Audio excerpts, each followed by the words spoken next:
Praise the lord.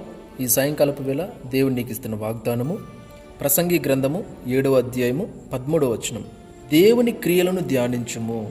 మనము ఈ చిన్ని మాటను ధ్యానించుకున్నట్లయితే ఇక్కడ సొలొమోను ప్రసంగి గ్రంథం రాస్తూ దేవుని క్రియలను ధ్యానించమని చెప్తున్నాడు అన్నమాట.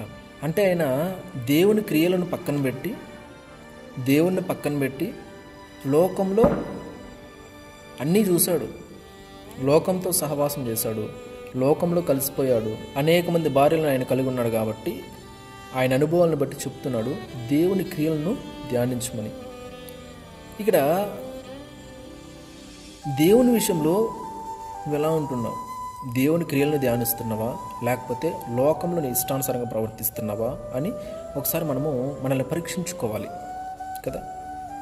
దేవుని క్రియలను ఎందుకు ధ్యానించాలి అంటే, దేవుని గురించి మనకు ఎంత మాత్రం తెలుసు, దేవుడు అంటే ఏంటి, ఇవన్నీ కూడా మనం తెలుసుకోవాలి.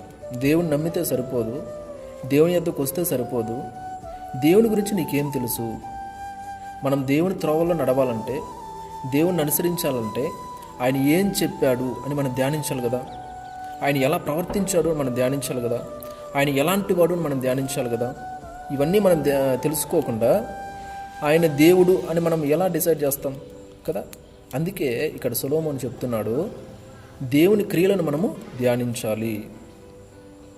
దేవుని క్రియలను మనం ధ్యానించినప్పుడే ఆయన త్రోవల్లో మనము నడుస్తాము. మన ప్రవర్తన మారుతుంది, మన మనసు మారుతుంది, మన స్థితి మారుతుంది కదా.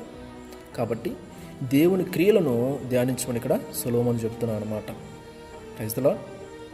లోకంలో మనము చాలామందితో సహవాసం చేస్తుంటాం, ఫ్రెండ్స్ అని వాళ్ళని వీళ్ళని, సమయాన్ని వ్యర్థపరుస్తూ తిరుగుతూ ఉంటాం. ఉపయోగం లేదు కదా, సమయం వ్యర్థం అంతేగాని ఉపయోగం లేదు. కాబట్టి దేవుని క్రియలను అనుసరించాలి, దేవుని సన్నిధికి వచ్చి దేవునితో సహవాసం చేయాలి, దేవుని క్రియలను మనము ధ్యానించాలి. అప్పుడు మనం పరిశుద్ధమైన జీవితం జీవిస్తాము, మన స్థితి బాగుంటుంది, మన పరిస్థితులు బాగుంటాయి, మనం కూడా సమాధానంగా జీవించగలుగుతాం. Praise the lord. కాబట్టి దేవుని క్రియలను మనము ధ్యానించాలి. Praise the lord.